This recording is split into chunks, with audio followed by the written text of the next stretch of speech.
काय म्हणता एखाद्या सक्सेसफुल माणसाच्या मागे किंवा एका स्त्रीच्या मागे तिच्या घरच्यांचा जर सपोर्ट असेल तर ते अजून भरारीने उंच शिखर गाठतात, तर काय सांगा? त्याच्यामध्ये माझ्या घरच्यांचा सर्वांचा सपोर्ट आहे. आई वडील वगैरे आहेत, भाऊ वगैरे आहेत आणि मिसेस वगैरे आहेत.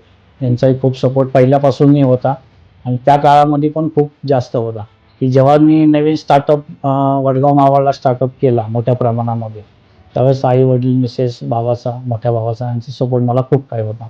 अच्छा. म्हणजे ती सुरुवात पुन्हा मी स्टार्टअप म्हणून पुन्हा चालू केला तो. त्याचा लॉस पण खूप मोठा होता. अच्छा. कारण मला एक मोठी संधी होती त्यावेळेस मी त्या संधीचा फायदा घेतच होतो.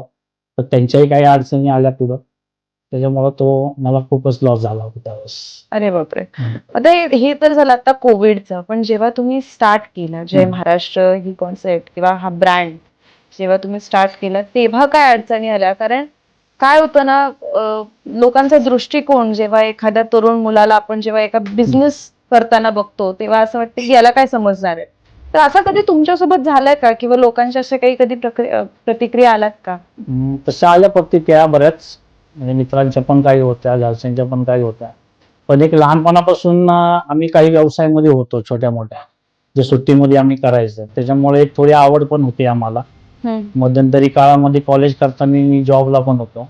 पण एक पुढं ध्येय होतं की काहीतरी आपल्याला एक बिझनेसच उभा करायचा, ह्या दृष्टिकोनातून मी काही ना काही सर्चिंग चालूच होतं माझं त्याच्यामध्ये. तुम्ही लहानपणी बोलले आम्ही छोटेफार बिझनेस करायचो, नेमके हो. काय करायचं सर? तर छोटे म्हणले की मी 12-13 वर्षापासून जेव्हा सुट्टी लागायची त्यावेळेस मोठे भाऊ, आम्ही 3 जण भाऊ आहेत. तर आम्ही 3 जण मिळून पहिले पेरू, काकडी वगैरे विकणं, म्हणजे उन्हाळ्यामध्ये काकडी विकणं, दिवाळीच्या सुट्टीमध्ये पेरू विकणं. मधल्या काळामध्ये जेव्हा तास दुपारची शाळा असल्या की सकाळच्या शाळांची मुलं असतात त्यावेळेस तर मधल्या काळामध्ये मग चणे फुटाणे वगैरे ते विकणं. म्हणजे हे पण स्टार्टअप केले होते त्यावेळेस ते एक आवड होती की 2 पैसे आपल्याला चांगले भेटतात त्याच्यामध्ये.